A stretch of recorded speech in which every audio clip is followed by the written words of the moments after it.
आंनि बिटिआर निउसआव गासैखौबो बरायनानै लाग्रोनाय जाबाय। आंनि चेनेलखौ साबस्क्राइब खालायाखैबा साबस्क्राइब खालायदो आरो बे खाथिनि बेल आइकन बेलखौबो थुनानै होदो जाहाथे मोजां भिडिअ थाबनो सौहैनाय बायदि। गिबि निउसआनो जाहैबाय बारग' एमपि प्रफुल्ल कुमार महन्तनि देहाया दा गाज्रि हालोदाव दङ।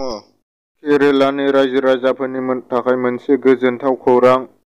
8 लाख सुबुंफोरनो साख्रि होनानै होगोन आरो गासिबनोबो लेपटप गंफा राननानै होगोन होननानै बुंदों केरेला रायजोनि सरकारा। बाक्सा जिल्लानि रुपि ओनसोलनि बड'लेण्ड मुभमेन्टनि एक्स-एफनि मावफुं सोद्रोमाया बिटिआरनि चिफ प्रमद बर'निफ्राय माखासे जिउनि राहा लामा मोनगोन खोमा साननानै रिकुवेस्ट खालायदों। क'क्राझार जिल्लानि सिङाव थानाय पुब हाराबारि गामिनि बिथां निरेन बसुमतारि आरो गालि बसुमतारिनि आंगो फिसाज्ला ताजिद बसुमतारि थांनाय गोबाव समनिफ्रायनो गोब्राब लोमजानानै दङ। दा गोबां दुखु खस्थ जादों। सोलिनाय दुखुथिया नखर। दानि जेन बिटिआरनि चिफ प्रमद बर' बिथांनाव एसे गावनि लोमजानाय फिसाज्लाखौ नायनो हानाय बायदि अनसुंथाइ लुबैदों। एकाउन्ट नाम्बारखौ डिसक्रिपसनाव होनानै होगोन आङो। वाट्सएपआव एग्रि खालायनायनि डेटखौ फासायनानै होबाय। दाख्लै सानदि फेब्रुवारिनि 8 थारिखसिमल' होदोंमोन। दा बारायनानै 15 मेसिम होबाय।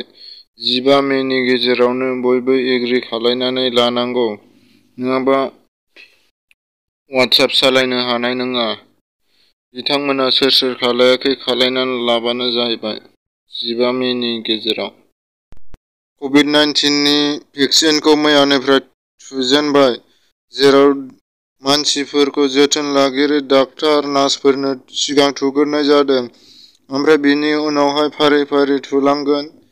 जेनबा पुलिस गारि ड्राइभारफोरनो लासैनो उनावहाय थुलांगोन। जेनबा नों आं पाब्लिकफोरनोबो उनाव थुलांगोन। बिनि सिगाङाव डाक्टार नार्सफोरखौ थुग्रोनांदों।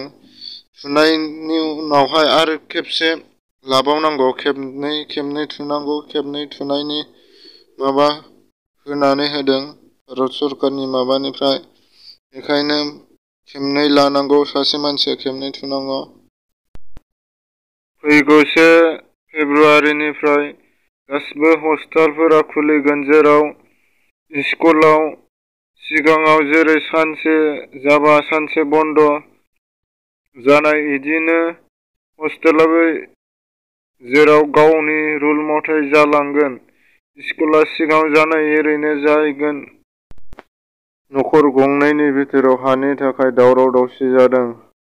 इयाव बुलायलायनायबो जादों। बुलायलायनायाव दुखु मोनलायनायबो जादों। बिसोर नखर गंनैनि बिथोराव रुफुसिल इस्लाम आरो सुइद आलीनि गेजेराव नखर गंनैनि बिथोराव दावराव-दावसि जादों आरो बिनि थाखाय पुलिसनो केस होबाय आरो पुलिसफ्रा नायबिजिरगासिनो दं बिसोर सानैनि केसखौ। मैया 50 खानसो फ्लाइटआ दिल्लीयाव फैनायाव गोबाव टाइम लादों। मानो होनबा खुवा खुनायनि थाखाय थाब सौफैनो हायाखै। बेखौ गावसिनि वेबसाइटआव खिन्थानानै होदों एबा वेबसाइटआव होनानै होदों।